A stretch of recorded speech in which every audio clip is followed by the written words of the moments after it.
are at a turning point. 2012 is critical. 2014 may be too late. If we return Barack Obama to the presidency, if we return people like Jon Tester to the Senate, and allow Harry Reid to remain as the majority leader, what is the future for America? What is the future for our children as we try and build a more secure future for them? As we try and provide jobs for Montanans that need jobs? As we try and build a better economy? Did you hear the President's announcement today about immigration? By executive order, he's made a determination that they're going to create a jobs opportunity for the children of illegal aliens. No president should divide America as this president has done and continues to do. The class warfare is not acceptable. We're Americans. We're Americans first. We're not high income, middle income, or low income. That's what the party stands for. We clearly understand a hand up, not a handout. That people want to work, but you can't do it if you have a tax structure that is burdensome to small business.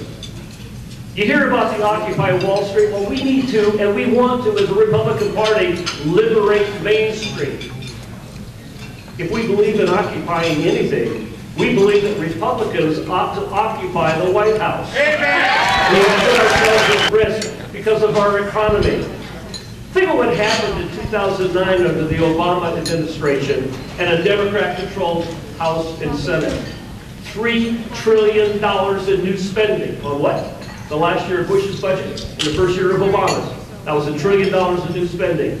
And $1 trillion with interest in a failed stimulus.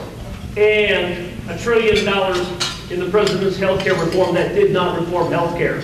$3 trillion. And you know what? Think of this, legislators in the audience, especially the ones that serve on Appropriations Committee, which is where you spend the money. The Appropriations Committee over the course of 2009 did not meet once in 364 days.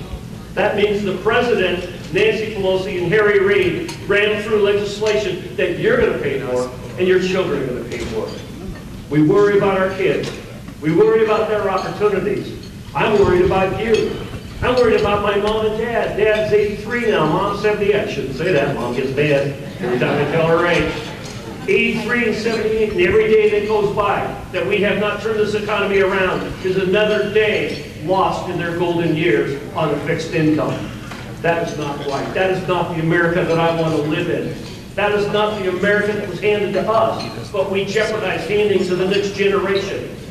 Those are the kinds of decisions that are going to have to be made in Washington, D.C. Whether it's a comprehensive energy policy, whether it's getting our tax structure back in line with where it ought to be, or controlling our spending. Think about this for a minute. In 2006, Jon Tester in the debate with Conrad Burns said, $28,000 for every man, woman, and child. That's the debt we're now going to pass on to them. It is wholly unacceptable. $28,000 in 2006. And 6 short years later, he has saddled the next generation, every man, woman, and child, with a $50,000 debt. Can we afford Jon Tester anymore? I don't think so. Can we afford Barack Obama anymore? No. Do we need to change the United States Congress? Yes. Do we need to elect Denny Rehberg? Yes.